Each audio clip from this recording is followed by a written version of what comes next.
It's the Week in Geek from GeekWire, from GeekWire.com in Seattle. And we are going to be counting down some of the top stories on GeekWire this past week, including Snapchat snapping up a new office, the drone drama that's taking place in downtown Seattle and Olympia, plus Uber challenges the city of Seattle's unionization law. From GeekWire.com in Seattle, I'm Todd Bishop, and I'm joined here in the GeekWire conference room and studio by Nat Levy. It's great to have you here, Nat. How's everybody doing? Good deal. So let's jump into it. It was a big news week. You had a lot of the stories this week that were leading the site, scoops and everything else. So we got a lot to talk about. So let's jump into it now. All right. First off, Snapchat. Now, Snapchat, of course, is now owned by the larger company called Snap Inc. because they're reinventing themselves as a camera company. That's right. Apparently. But spectacles. Exactly. But most people still know them for their very popular messaging app, which I understand is still pretty popular with the kids. Don't ask me. I'm not a kid. So the news this past week was that Snapchat has leased a big new office space in Seattle, which plays into a much larger theme of companies from California opening engineering centers here. Tell us the basics of this news with Snap. Okay. Well, they have leased a much bigger space than they were in before. They were in a building right across the street from the Pike Place Market in Seattle, which everybody knows, of course. And that was about, I think, 8,000 square feet. This one is about 50. So you can see that that's a lot bigger and, in theory, would have room for a lot more people. It's not that far away from the current building. It's only about 2 blocks away from Pike Place Market, so they're kind of staying close to home.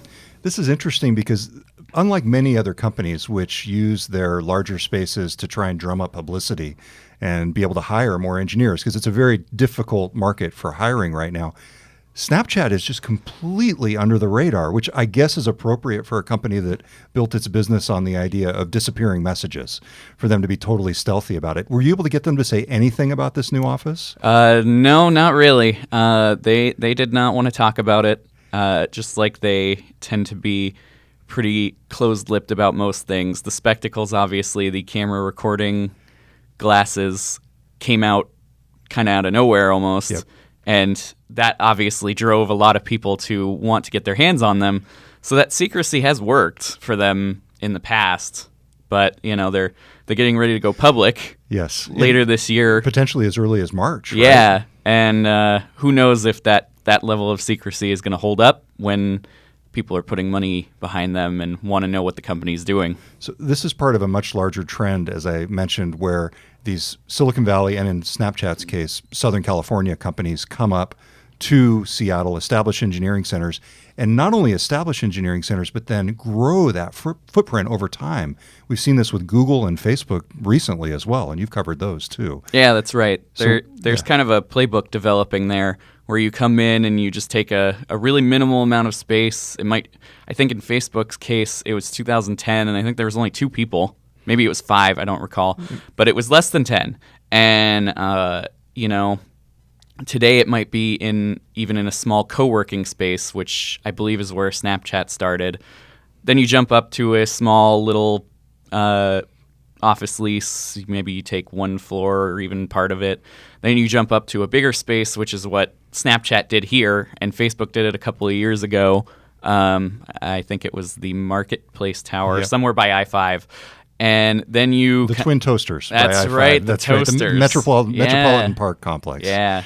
And then after that, you make the big move and you say, we're big players in Seattle now because we've just taken down, whether it's 2 blocks for Google with multiple buildings, or Facebook getting, world-renowned architects to design spaces for them, or Snapchat moving forward this way as well. Yeah, absolutely. Yeah, that's when you really hit the big time, is when there's a project being developed specifically for you. That's when you know you're giant. And that's what Facebook and Google have been doing around the Amazon headquarters. It feels like everybody's just kind of surrounding South Lake Union, ready to pick off as many Amazon employees as they can.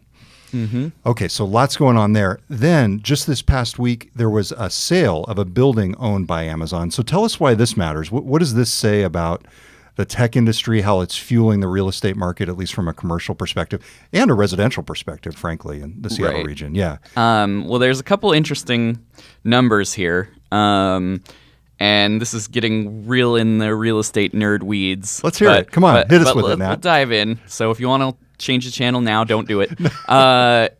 So this building sold for what I believe was about $925 per square foot, which is That's huge. It's huge, and it's very, very close to a record for any kind of office technology building. The Como building, former Fisher Plaza. yeah, Grey's Anatomy B-roll. Yes. That sold for $928 per square foot, but some say that doesn't count because it has a data center. Exactly. But anyway, the stat that is interesting is that about 12 or 11 years ago, 2005, a building sold for $462 per square foot. That was the record at the time. Wow. And so we're basically double. So we've doubled it in 10 to 12 years. Wow. So that speaks to just the huge demand that these tech companies are driving for space, right? Yes. And Amazon specifically, I was just playing around with a couple things, and I may have forgotten one or two or something like that, but I found about 6 Amazon-owned or occupied buildings where they're the main person there that have sold for like a combined $1.5 billion, and that's just over like the last 13 months. Wow. Crazy. Okay. Did you see any end to this? It's hard to say. Anything can happen. Yes. But, we've got an interesting time ahead of us with the events that are going to go down tomorrow or on Friday. Yeah. But, everything locally in terms of the companies coming in, that Snapchat is not the only one that has come in recently. We have a lot more. And any one of those could be the next one to say Seattle's going to be our secondary place next to our headquarters. So we're going to really size up. Yeah, and it's happening. It's happening. One quick counter trend. There was a company this past week called Camp Native. They actually moved. We reported on this past week, but a fascinating story. They moved from Seattle to Spearfish, South Dakota. That's right. Based on about $25,000 in equity that one of the economic development agencies invested in the company there. Fascinating story. I recommend everybody check it out because in many ways they've found a lot of luxury and accommodations in a very rural place that they didn't in Seattle. So fascinating counter trend on that one. Yeah, and that $25,000 probably does not take into account the amount of money they saved in rent. Yes. And possibly how much they have to pay their people in order to keep up with cost of living and other companies in the area. That's right. If you're stuck in the Mercer mess right now while you're listening to this, you would probably dream of Spearfish, South Dakota at this point and the commute that those employees have. All right, we're going to take a quick break. Coming up next, drone drama in Olympia. You're listening to GeekWire. Welcome back. It's the Week in Geek on GeekWire from GeekWire.com in Seattle. I'm Todd Bishop. And I'm Nat Levy. We are going behind the scenes of some of the biggest stories on the site this past week, some of the hottest stories in technology, and 2 of them focused on drones. You covered one of them, Nat. There was a sentencing that was very interesting because it gets to the boundaries of the legal boundaries of drone usage. There was a man who was at the Seattle Pride Parade in 2015. That's right. What did he do and what happened? So apparently what happened, this is a guy from Oak Harbor in the northern part of the state, and he had a drone that he seemingly lost control of, and it crashed into a building in downtown Seattle. And in doing that, it then predictably fell out of the sky and landed on a couple of people. Yikes. It knocked one woman out, gave another guy some minor bruises. The guy was convicted of a charge that is reckless endangerment, but a more specific category called mishandling a drone in public. So there's a specific category called mishandling a drone in public. The city attorney's office said it had never been used before, but it may come up again soon because we had the video of the drone that crashed into the Space Needle while everyone was getting ready for the fireworks for New Year's Eve. Yes. And that seems like that charge could apply to whoever was flying that. So I'd be curious to hear what people out there think someone should be charged he was convicted for this. That's right. And so the question now is, what's the sentence going to be? So the maximum is 364 days in jail and a $5,000 fine. Now, up to a year in jail is serious. I mean, that's life-changing. So we'll see what happens here. Obviously, a lot of times judges don't go up to the maximum there. But it'll be fascinating to see what happens. Yeah, I mean, you don't want to live in a world where it starts raining drones on you. It's just not. No. I mean, clearly, it gave somebody a concussion. Yeah. It's crazy.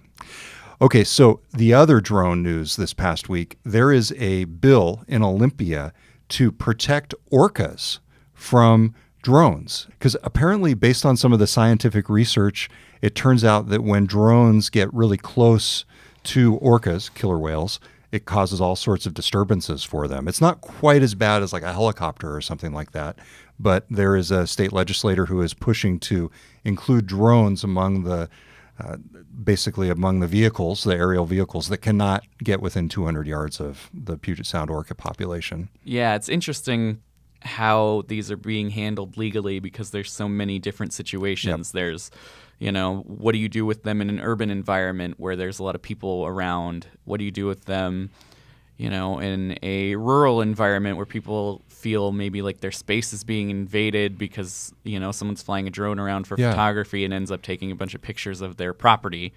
and this is just the latest of that. And it's an interesting conundrum that the drone world has found itself in. It's obviously a really cool and fun technology that has potential to do a lot of things. The Amazon drone delivery service is always the thing at the top of my head. But it seems like there's a lot of pitfalls in terms of figuring out how these things should fit into the world. Yeah. The interesting issue here is what happens if your drone inadvertently flies over an orca pod? That's another question. Could you be fined under this law? That's one of the questions that they're debating in Olympia right now. Yeah, it's an interesting conversation. Yeah. So lots going on with drones all over the place, and obviously something we'll continue to track. Another intersection of technology and politics and the law that has come up is, of course, the sharing economy, Exhibit A being Uber, and that was in the news this past week as well. You covered this one, Nat. Give us, before we get into the actual news, the background here. This is interesting because Seattle has essentially created a law that allows Uber drivers and Lyft drivers to unionize. That's the idea, right? Yeah. It's kind of a first of its kind, which means that there's going to be a lot of growing pains there. The city of Seattle has had some issues in implementing it. It's obviously faced some pushback.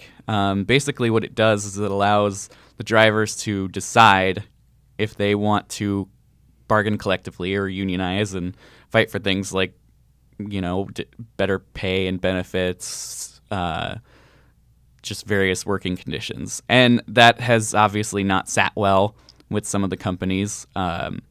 There was this complaint filed this week by Uber, and what they're saying is that the city didn't do a full rulemaking process. It was incomplete. It was piecemeal. It was it didn't take into account all the drivers because of a rule that says you have to have a certain amount of trips over a certain amount of time in order to get a vote in the unionization process. The companies like Uber and Lyft have been very strong in their favor of one driver, one vote. If you've driven for them, I'm not sure, I guess, under any period of time, then you should get a say in this. So here's what's going on here. So you've got the independent contractor issue.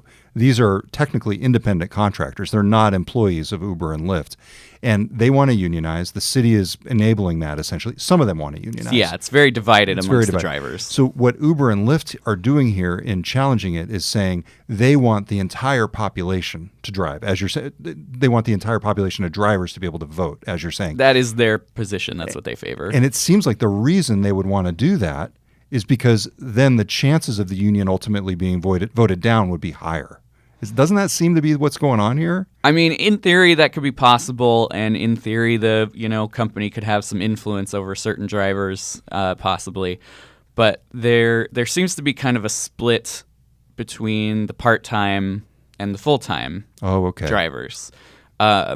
We've kind of found that every time there's a hearing on this, a lot of drivers will testify, and you'll see the ones who drive a couple, 10, 20 hours a week as a side job, praising the flexibility and the ability to set their own hours and do it when they want and how they want it, and they want to keep it that way. And they do not want to unionize as a general rule. Right. And then on the other side, you have people who have made this their livelihood, essentially. Maybe they were former taxi drivers or something else, and they would like the protection, or some of them would like the protection that a union could afford in terms of living conditions or working conditions and things like that. So that plays into my theory. That supports my theory, because the larger pool would include those people who are doing it more casually. Right. And who would not necessarily want to unionize. And obviously it depends what the breakdown is. We don't totally know, but if there's way more part-time than full-time, then it would be beneficial to those against the unionization to have everybody vote.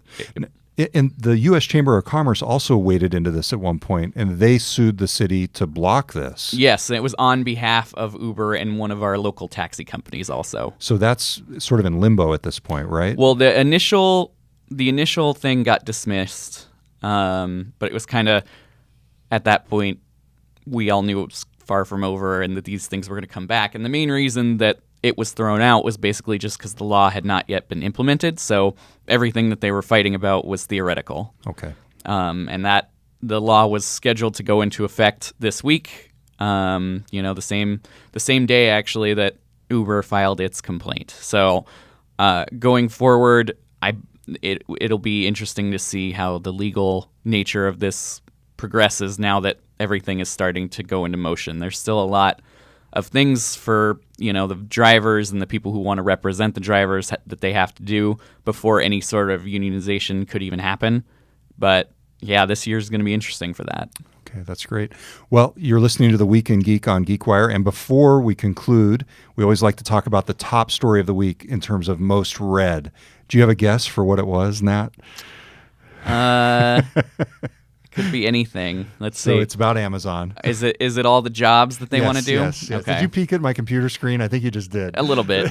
I just want to seem like I know what I'm talking about. So the story is Amazon to add 100,000 full-time U.S. jobs in the next 18 months, growing their domestic workforce by 55%.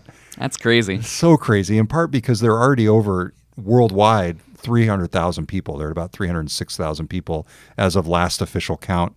Amazon's earnings will be coming out here in a couple weeks. It'll be interesting to see even more how much they've grown. And this is not part-time. This is all full-time. So in addition to this, they also employ on a temporary basis people over the holidays in their warehouses. Do we know what the breakdown is in terms of warehouse versus other things? I believe we do, and I don't have that number offhand. But yes, much of this growth has come in the warehouse, in the distribution centers.